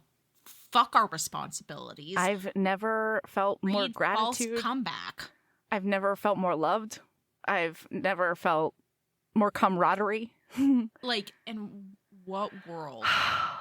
And then we did. Yeah. We did. We read it, and holy ball sack. So all right, continue. No, this is my lady love now. We're ignoring the responsibilities. No, Mel, I was just about to. That's my lady love. Are we doing a joint lady love? We're doing a joint lady love because I said fuck all your responsibilities this weekend. Like we decided we really did not record. Yep. And push it, and it was the perfect fucking thing. I was planning. So we were gonna originally record these on Saturday. Yeah. And I hadn't read either of those novellas. I was planning on reading them Saturday. Sure. And I was like, fuck your responsibilities, Mel. And Mel texted me at like 2 p.m. on Saturday and was like, I'm 42% into False Comeback, and I'm not going to be good to record tonight. And I was like, sounds good. Yep. You know what I did, Melody? Well, no, your response was, I'm 78% in and it's perfect. Not only that, I finished that book that day, and then I proceeded to not read these novellas on Sunday either. Sure. I said, fuck those books, and I just read Orcs, and like fuck all the responsibilities. You went into listener. you plowed into that orc hole is Sometimes, what you did. Listener, your lady love you gotta just light them on fire. Especially like fuck responsibilities together. Yeah. I think that's specifically it. Is like it's not you letting somebody down if you do it together. Yeah. And I also that also gave me the opportunity to finish Act Your Age Eve Brown again. Okay. So like it really was the best Melody, the best choices all the way around. Melody, in the world of fuck your responsibilities, we need to do a reading roundup at some point soon because it's been a hot minute since we did it. It has. Instead of reading these novellas, for recording this weekend, I read 1, 2, 3, 4. Oh my God. 5, 6. I have 6.5 other books. Oh my God, that's incredible. It was everything I needed. I just, you know what, listener? Just figure out a way to fuck your responsibilities together. You know what? Wait, I have another one too that's similar, but, different. Sometimes you need to fuck your responsibilities in different ways, okay? Because on Sunday, when I had finished False Comeback, and I thought about reading it again immediately, like I'm not joking. I was definitely about to, turn to the first page and just start it again. But instead, I had to take my kid to 2 back-to-back birthday parties. And they were each, I know, God, it was the most. It was the most. Hellacious. But it wasn't because I'm a goddamn genius. I'm a hot genius, okay? Yeah. Because I said, there are enough adults around. in different capacities and at both of these venues. And the parents did tell me that it could be a drop-off situation. And so instead of staying and trying to talk to parents that I don't know and like am awkward around and listening to the, the commotion of kids screaming and all the business, I said, "Oh, is it a drop-off? Because I've got some errands to run." And she said, "Oh, yeah, absolutely." Sitting in your car? Yes. Both parties. I sat in my car for an hour and a half each time, and I read books, and it was the best. Did you read False Comeback or? No, I read these. Oh. I read novellas. I know. Wasn't I good? Oh my. So I fucked my responsibilities in some ways, but I honored my responsibilities in others. You are such a goddess. I know. I contain multitudes. I just love you. I love you too.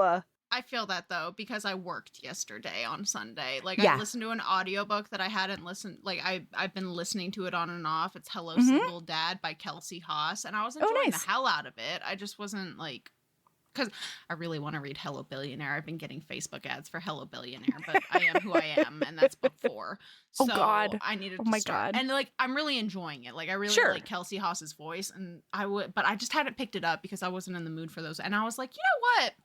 I'm going to pick that audiobook back up. Hell yeah. And so I just let it play for several hours, and I just played in a database and worked because I was in the mood. Yeah. On a Sunday, I am who I am. Inspiration struck. It was wonderful. I didn't read a single fucking novella yesterday. Nope. Fucking novella for podcast job. I did other things. Yeah. So that's what you have to do sometimes, I think. That's my lady love. I think that I love having a joint lady love of fuck your responsibilities. Yes. Especially when we're still kind of nailing them, Still squeaking by. Nailing it.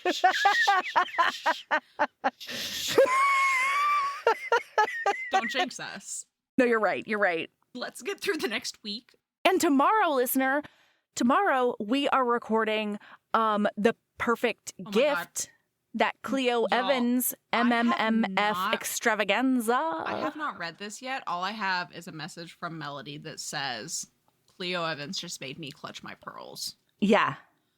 And we're doing that for Patreon. So we're recording it tomorrow, and patrons are getting it on Friday this week.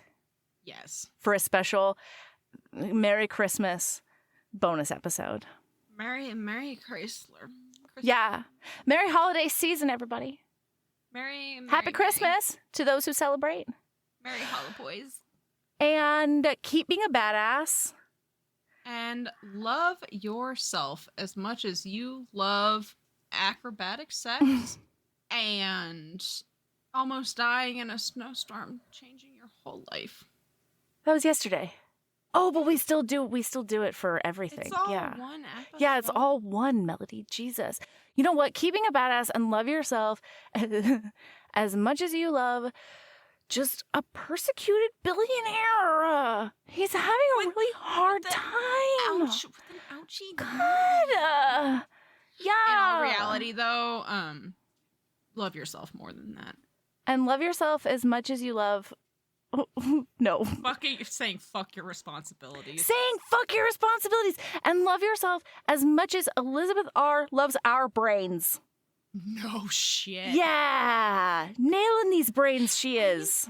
You know what, listener? Yeah. Love yourself as much as Melody and I love enabling each other. Yes. Ooh, we love that. Wow. That's a deep well of love. This weekend was just... If you ever we were yes-anding each other into chaos. If you've ever thought you witnessed two friends enabling each other, this was it. This was it. We had everyone hold our beers this weekend. We had already pushed back recording for Saturday. We had already pushed back recording, and I looked Melody dead in her beautiful face. It's really gorgeous. And I said, you should read False Comeback. Yeah, you gotta read False Comeback. We'll push to recording. All right. All right, love you. Bye. Love you. Bye.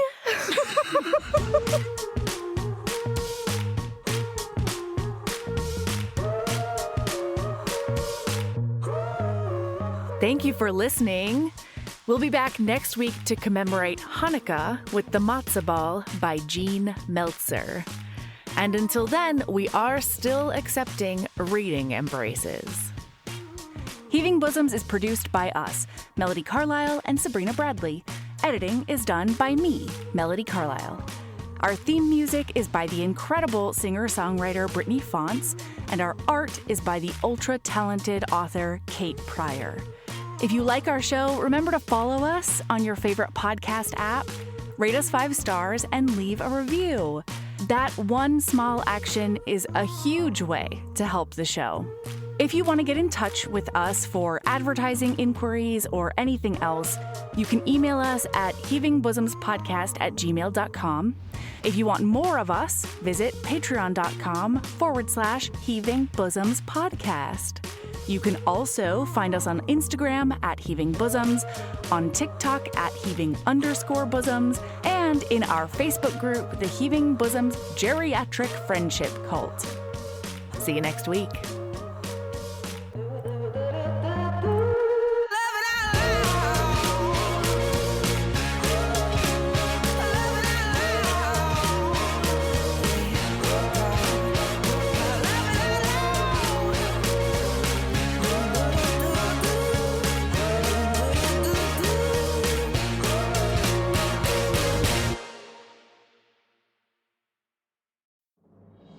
This episode is brought to you by Progressive Insurance. You chose to hit play on this podcast today. Smart choice. Progressive loves to help people make smart choices. That's why they offer a tool called Auto Quote Explorer that allows you to compare your Progressive car insurance quote with rates from other companies. So you save time on the research and can enjoy savings when you choose the best rate for you. Give it a try after this episode at progressive.com. Progressive Casualty Insurance Company and Affiliates. Not available in all states or situations. Prices vary based on how you buy.